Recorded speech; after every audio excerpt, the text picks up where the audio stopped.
Hola y bienvenidos a esta nueva lección del curso de Takeoff. En esta lección aprenderemos a configurar nuestra app para poder recuperar la información que nos interesa de nuestros modelos BIM. Así que, sin más preámbulo, vamos a la aplicación. Bien, hasta acá nos habíamos quedado en la lección pasada. Como recordaremos, teníamos cargadas estas dos versiones de nuestros modelos.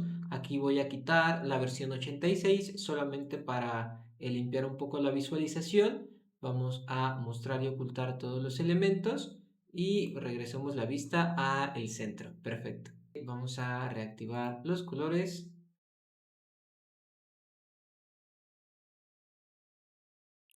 Bien, para configurar la lectura de nuestro modelo tenemos que venir aquí al botón de la calculadora y en este botón lo primero que se nos muestra es como esta leyenda que nos dice que no hay elementos para mostrar y que por favor verifiquemos nuestra configuración de propiedades y de filtros. Como en este caso no tenemos ningún filtro establecido, estamos seguros de que nos aparece esta leyenda porque no hemos establecido nuestra configuración de propiedades. Para establecer nuestra configuración de propiedades, entonces tenemos que venir aquí al botón con el icono del imán. Y esto nos muestra un pequeño elemento para que nosotros podamos empezar a indicar las propiedades que queremos recuperar de nuestro modelo y la manera en la que queremos interpretarlas para conformar nuestra tabla de cuantificación. Entonces aquí tenemos unas pequeñas configuraciones sugeridas o por defecto, pero nosotros vamos a eliminar todas estas porque pues vamos a realizar nuestra propia configuración.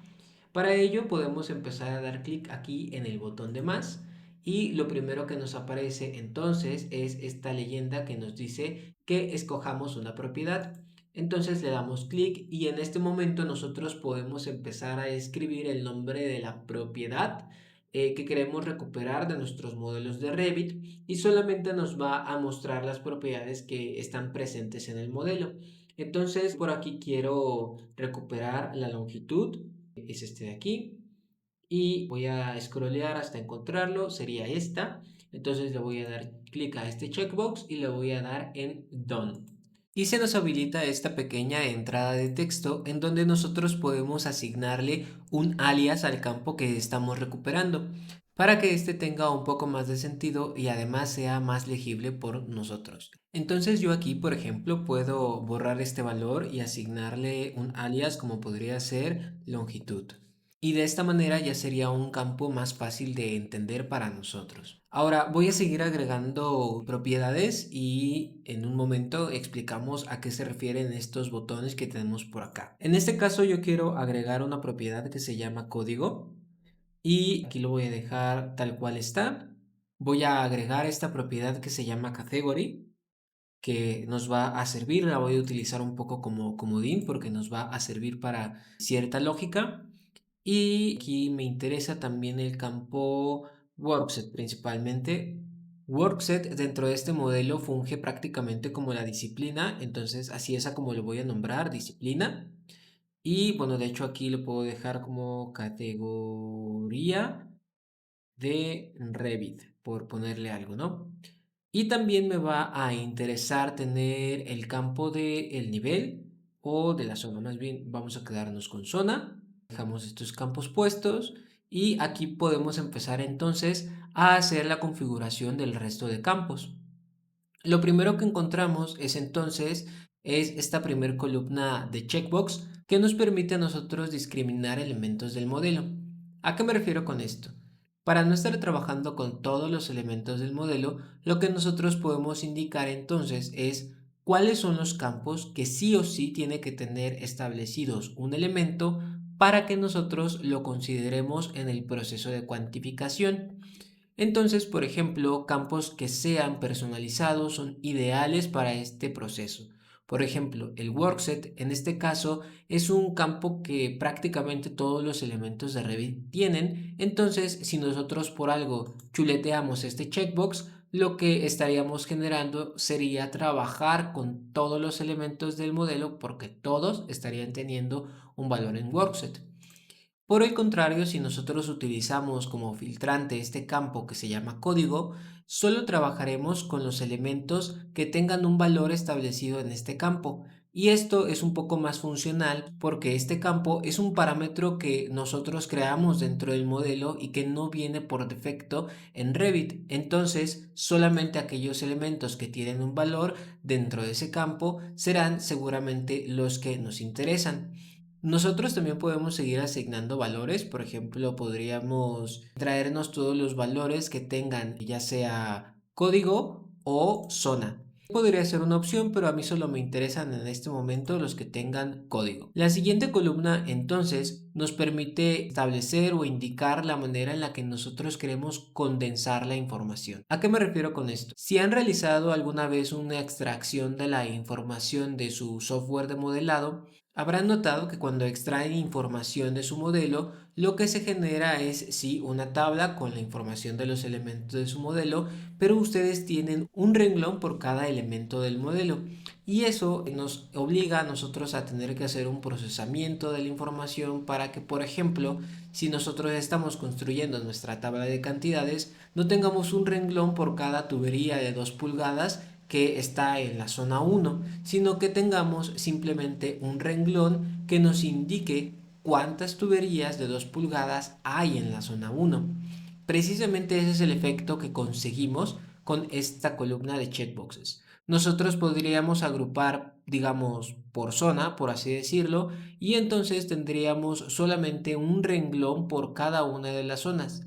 Eso en realidad puede que no sea lo que queramos porque no estaríamos teniendo como una segregación de, por ejemplo, cuántos tubos o cuántos codos, cuántos accesorios de otro tipo hay, sino que directamente solo tendríamos un renglón por cada zona. Si además de hacerlo por zona, nosotros, por ejemplo, agrupamos por disciplina y por categoría, entonces vamos a estar teniendo un renglón para cada combinación distinta de zona, disciplina y categoría. Así bien, si tenemos codos y tuberías en la zona 1 y de la disciplina pluvial, tendríamos dos renglones, porque tendríamos, digamos, el primer renglón que nos mostraría y zona 1, disciplina pluvial y categoría codos. En este caso, nuestro código de concepto que establecimos dentro de los elementos del modelo es lo suficientemente explícito entonces para indicarnos esta segregación, así que aunque nosotros podríamos hacerlo de esta manera, pues ya el código nos está aportando toda esta información y por eso podemos hacer esta agrupación a partir del código.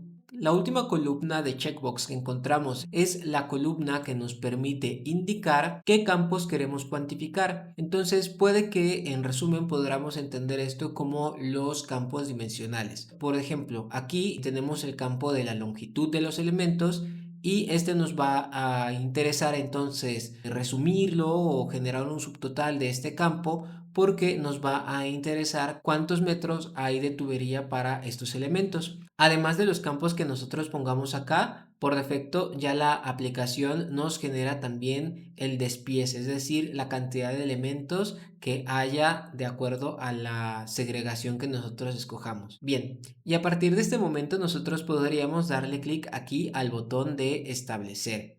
Pero también tenemos otras opciones como lo puede ser exportar, lo cual nos permite esta configuración llevárnosla a un documento que después podemos importar ya sea en este o en otro proyecto con la finalidad de no tener que rehacer esta configuración cada que iniciamos una nueva plantilla.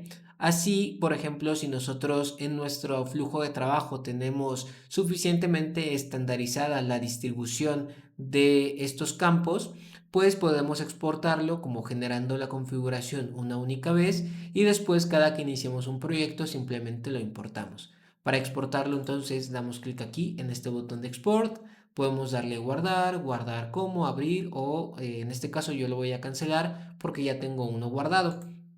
Para importarlo, entonces tendríamos que venirnos a Import y buscamos el archivo que se nos haya descargado en donde sea que nosotros lo hayamos almacenado y seleccionamos el archivo que queremos. Este nombre yo se lo asigné para tener en cuenta de qué modelo proviene, como lo vemos acá. Aunque pues como les digo, si tenemos suficientemente estandarizado nuestra manera de trabajar, pues esto podría ser independiente a los proyectos y más como a la tipología del proyecto o a la empresa en sí. Entonces aquí le voy a dar a abrir y esto automáticamente nos importa las configuraciones que nosotros tenemos y las establece para empezar a construir la tabla. Y como vemos, ya encontramos una tabla generada a partir de la información que estaba contenida en nuestro modelo. Echando un breve vistazo a nuestra tabla, podemos identificar que fueron generados 1981 conceptos o elementos dentro de nuestra tabla a partir de la configuración que tenemos establecida. Bien, hasta acá dejaremos esta lección y en la siguiente lección entonces conoceremos las herramientas de selección y agrupación que tenemos dentro de nuestra tabla.